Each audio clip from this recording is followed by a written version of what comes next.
Well, it's getting cold outside, Christmas lights are starting to go up, and it's time to put your motorcycle away for the winter. But what should you be doing to get your motorcycle ready for its winter hibernation? Well, that's what we're going to talk about today.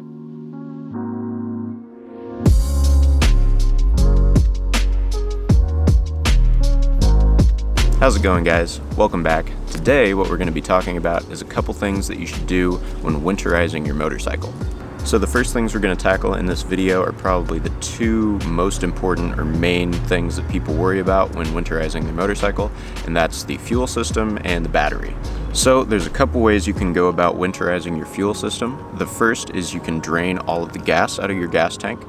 This keeps old gas from sitting in your tank all winter and messing with your fuel system. Now, if you don't want to drain all the gas out of your fuel system, you can do what I do, and that's to fill your gas tank up all the way with fresh gas and then use a fuel stabilizer. I use Seafoam, but you can use any fuel stabilizer. It all works pretty much the same way.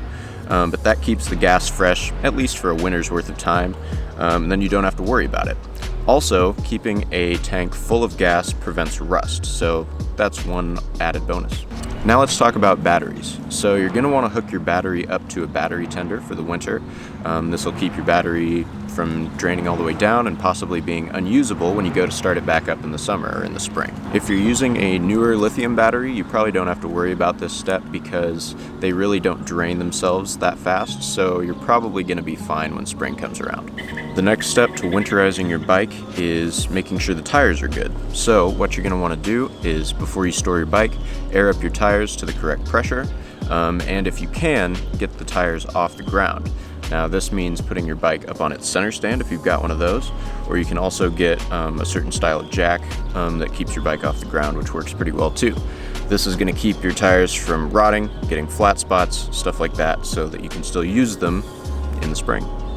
Also, if your bike needs an oil change, now is the time to do it, because if you put fresh oil in for the winter, it's just going to be soaking all of the parts in better oil than what you would be leaving in the bike. So definitely do that if you need an oil change. If you don't need an oil change, just make sure your oil's topped up and you should be fine. So now that all of those things are checked off the list, it's time to get ready to cover your bike. But before you do that, it's a good idea to make sure your bike is clean before you cover and store it. Cleaning your bike before covering it's going to keep bugs, salt, and other corrosive debris off of your bike so that the paint doesn't wear and metal parts don't rust. So definitely make sure to clean your bike before you cover it, because it'll keep your bike looking nicer for longer. So now that your bike's all clean, it's time to get it covered up. Now I start by covering the ends of the exhaust as well as the air intake point. This keeps out rodents as well as unwanted moisture from getting into your exhaust and intake systems. Now that you've got those things covered up, it's time to throw a cover over the whole bike. So you can use really whatever you want. You can use a moving blanket, you could use a sheet, or you could use a motorcycle cover. Now this really doesn't matter too much unless you're storing your bike outside. Then you're probably going to want to use a motorcycle cover because it's going to keep moisture away a little bit better than a cotton sheet or blanket. Now the last thing I like to do when I'm putting my bike away for the winter is set up some mouse traps around my bike. And not everybody does this, but I've heard a lot of people that do and have pretty decent results with it. And it's just nice to have a little extra peace of mind against those rodents that love to nest in your wiring harnesses. So that's about it for this video, guys. Really pretty simple thing to do in the wintertime, but something you want to make sure to do because your bike's going to thank you for it later on. So get out there and winterize your bikes and get excited to ride in the springtime. I'll see you guys in the next one. As always, enjoy the road.